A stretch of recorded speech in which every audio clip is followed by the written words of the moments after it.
What's up, guys? Rob here with ABL, A Billion Lives, a channel brought to you to help a billion lives across this planet in multiple languages very, very soon.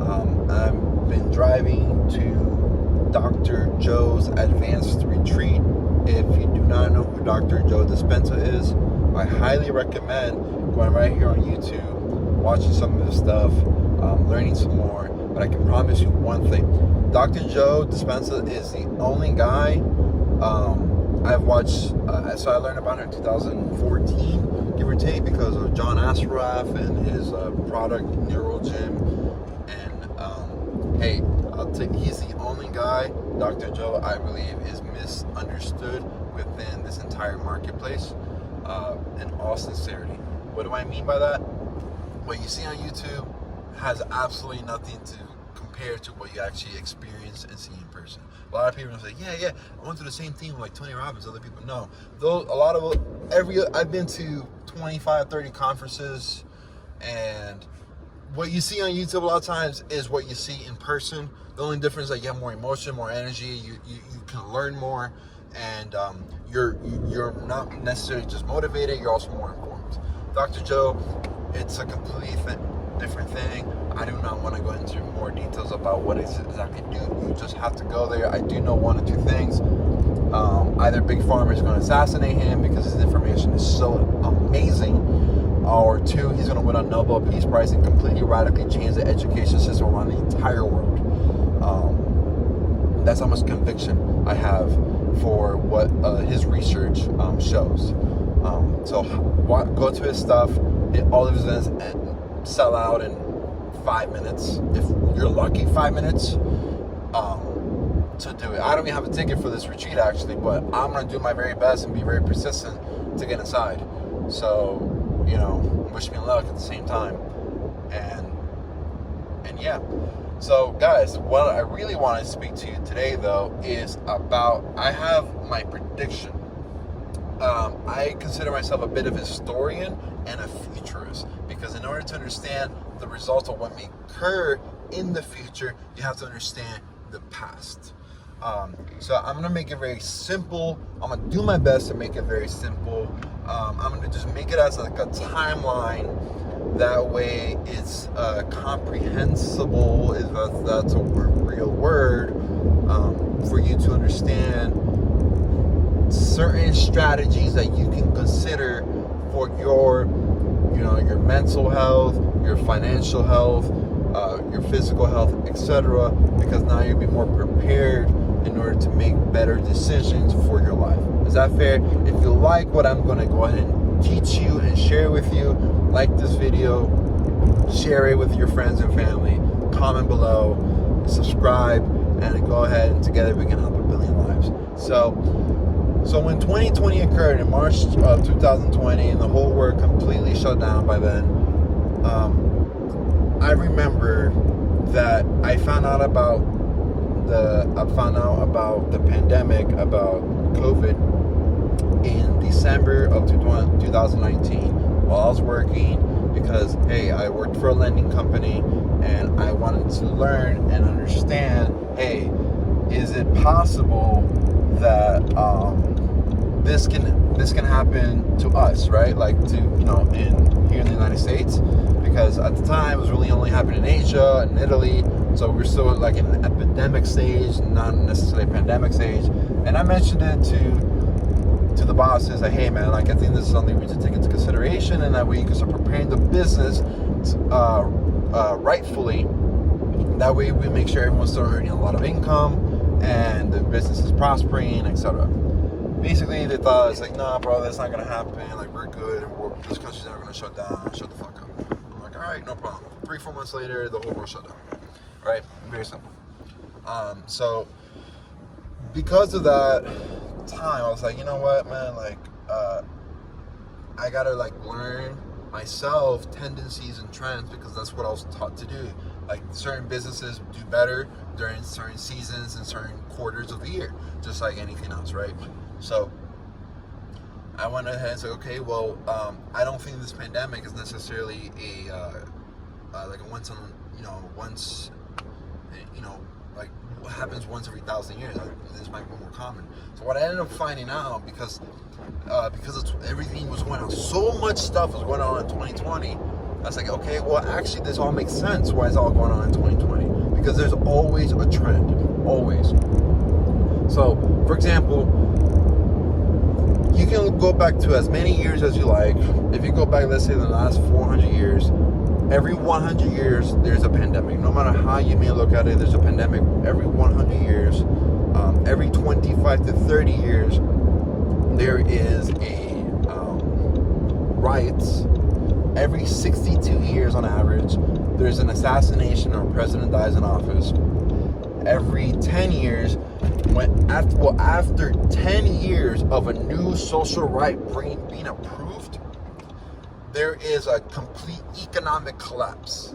Not saying it's because of the social right, but it's just what happens. For example, 1920, women's suffrage. 1929, you have the stock market crash. You have, gay marriage in 2012 with Obama. 2021, you have a recession. You have a big recession, and it might get worse. You have in 1969, you have black rights. By 1981, there was another big recession, super high inflation rates, no one could pay for gas, etc. So this always happens in history. In other words, every 100 to 150 years, it's actually getting smaller. That's why I'm saying like the range. We're having a brain occurrence, meaning, so it was about 100 years for the last currency, which I want to say was, I don't remember which one. I want to say the pound. Don't remember at the moment. Or it was probably the peso with Spain. I don't remember at all whatsoever. But now it's going to be shorted to maybe about 80 years, 90 years, because, hey, the technology continues to make things faster. So the thing is, all of these things usually happen on different times and eras. No one really goes through all of this at the same time. No one really goes through it because it never necessarily lands at the same time. And if you might go through it through a lifetime, but not in the same year.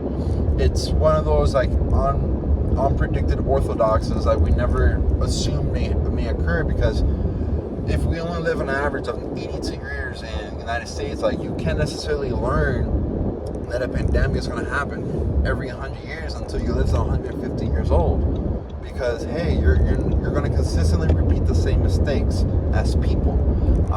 So in other words, for us to not repeat the same mistake, medical technology has to get better. We have to be able to live an extra 20, 30 years at the very least to change things, which in order to do that means we have to create more levels of sustainability, meaning you probably can't eat forms of animal products because it's not sustainable. Even necessarily plant-based products aren't necessarily sustainable, but more sustainable for animals. We need more vertical farming ideas. We need more sciences. We need more technology. We need to have more warehouses and green energy here within the country to be able to live longer. But the other thing is, because all this does tend to repeat itself, if you do the math, imagine we've had 6 recessions since 1929.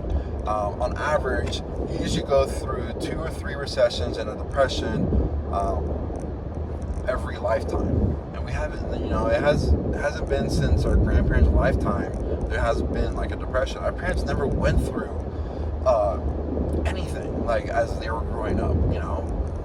They never went through anything. Their parents really had it the best, and they're spoiled, rotten, and they don't want to take responsibility for all the problems that their generation has established, and thinking that we're always, we're coddled every single time, which a lot of you are freaking snowflakes because you were coddled, but they don't understand inflation nor deflation, because again, there's no financial intelligence in this country or in pretty much the whole world, because it's not beneficial nor profitable for institutions to teach you about how to manage your money, because if you know how to manage your money, they would have been bankrupt many years ago. Same, and politicians too. Politicians wouldn't be in office and in Congress for an average of 22 years, because you would be a lot more politically intelligent, and you would have listened to civics class a lot more often, instead of going to sleep and not doing your essays. I'm a victim of that. And so because of that, it brings a lot of curiosity at the fact that, hey, there are a lot of changes, but because of all these changes, we also have to be very well familiar that, hey, if this is a real thing and real problems that we have to take into consideration, that also means, hey, this is going to happen again. History is going to repeat itself. And if history is going to repeat itself, you have to prepare yourself. Meaning, any single time a government entity abuses the current currency of that country, it collapses. Every single time. It's happened 7 times in the past, and it's going to happen for the 8th time again. And it's going to happen on a larger scale because this time it doesn't affect a country, it affects the globe. This is going to be a depression that's going to make our last depression look like a normal recession. Like, it's going to look like nothing. It's going to look like baby cakes. That's what it's going to be. So this is going to be a completely different detriment that we're not necessarily familiar with. When is this going to happen? When crypto's fully regulated. I do believe it will happen by the year 2029. I want to say 2028, 2027, around there. Why do I believe that? Because there's already World War III going on in the other side of the world that can speak Arabic and Farsi, you know those type of languages. People that are going to say in the comments like, man, like, thank God that you're an American, acknowledging that there's actually a world war going on here. But we don't acknowledge it because we're Americans. And until the United States is in a war, we never acknowledge a war. We will never do it. We will never acknowledge that we're actually in a war. Can you imagine that? And we're actually in World War III. If you look at the King of Jordan, he's like, man, we're in World War III, but until the United States is involved, it's never going to look like that. Because, hey, they're giving billions of dollars worth of medical supplies and weapons to Taliban and other individuals under the Biden administration like it's no big deal. So we're basically creating an enemy in order to fight them in a couple of years. That way we have a reason to get out of the great economic collapse that we're going to experience, and we're going to have an excuse to get into war. That's really what's going to happen. That's practically what happened in World War II. They knew the Japanese were going to come. They knew that they were going to bomb Pearl Harbor.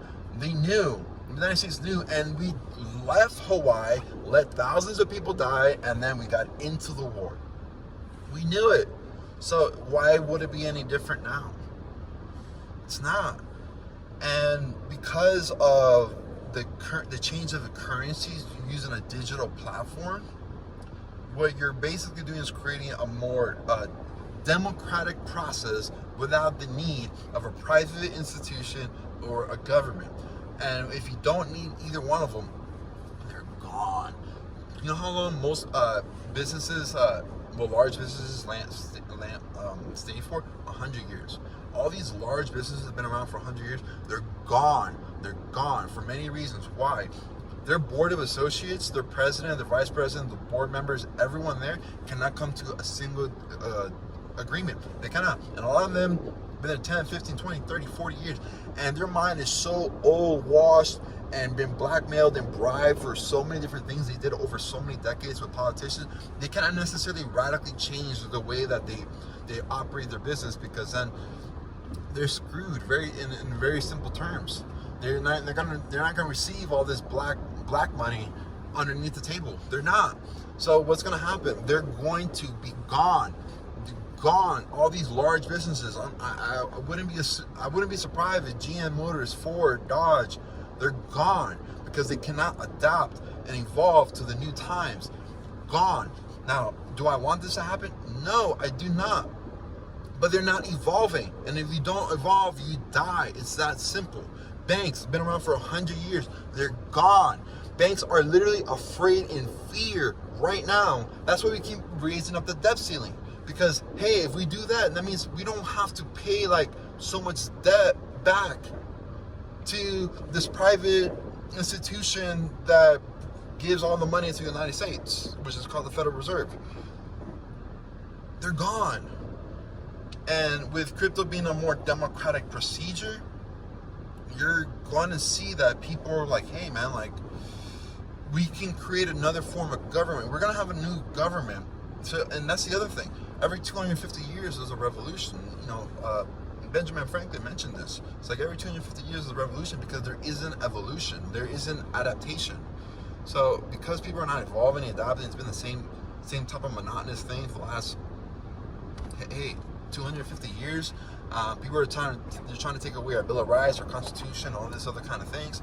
People are going to revolt. The revolutions already began worldwide, and because of that revolution of sorts, we're not going to have this type of government that we have today. We might not have a UN, we might not have like the type of like judiciary, executive, legislature type of system in the United States or anywhere in any form of democracy around the world. We might have a completely different type of democracy that we don't even have a word for just yet. Because right now it's really more of an oligarch-based democracy, not necessarily a pure democracy for the benefits of the individuals. Because hey, you can vote, but we all know political fraud happened back in November. That's not my choice. That was a choice of people like Facebook and Google and YouTube that were paid off during the Obama administration between 2008 and 2016 to go ahead and with George Soros to benefit, hey, all these tech companies that way pay less money in taxes, and etc. and blah, blah, blah, blah, blah, and whatever else may occur, which is eliminating our First, Second, and Third Amendment, which is not fair. So again, if some of you think, hey, this is kind of a radical theory, yeah, it is pretty radical in a way, but once you start really learning your history, like go on YouTube, verify all the information that I mentioned, please do, because hey, I could be 100% wrong. You don't have to agree with me at all. I don't give a shit if you don't agree with me. Honestly, this is what I'm going to believe. This is what I'm going to follow. Plus, I'm going to keep learning from people who are smarter than me. That we continue evolving this theory of mine. Because hey, I'm not the only one who thinks this. I'm not at all. And if you're the only one who thinks, hey man, none of that can be possible, well, most likely you never decided to learn. When was the last time you picked up a book by Robert Kiyosaki, if you even know who that is? Probably never. So most Americans read less than one book a year. Change that. That's why we're so stupid. We're the number 26 in the world for education. The average American has the intelligence of 13 years old. That means you didn't even graduate high school. That's why a lot of these older individuals are saying, hey, if you're an American, you were born here, if you're second generation, third generation, whatever, I'm a first generation American, born here, you're screwed because you only know English, you don't know Spanish, you don't want to learn anything else, and you're privileged and spoiled. So I'm calling you out on this because, hey, if you start learning about what's going on in the world, it can change your life, and I want that for you. I do. So, hey, this is what's going to happen. This is what I believe, and this is what I know is going to occur, because history never alters. History consistently repeats itself because us as people never learn from our mistakes. So if you guys like this video, like the video, share it, subscribe, share it with your friends, and comment below and see what we can do in order to improve our future. My generation Ys and millennials. My parents' generation really don't matter anymore. Take care, guys.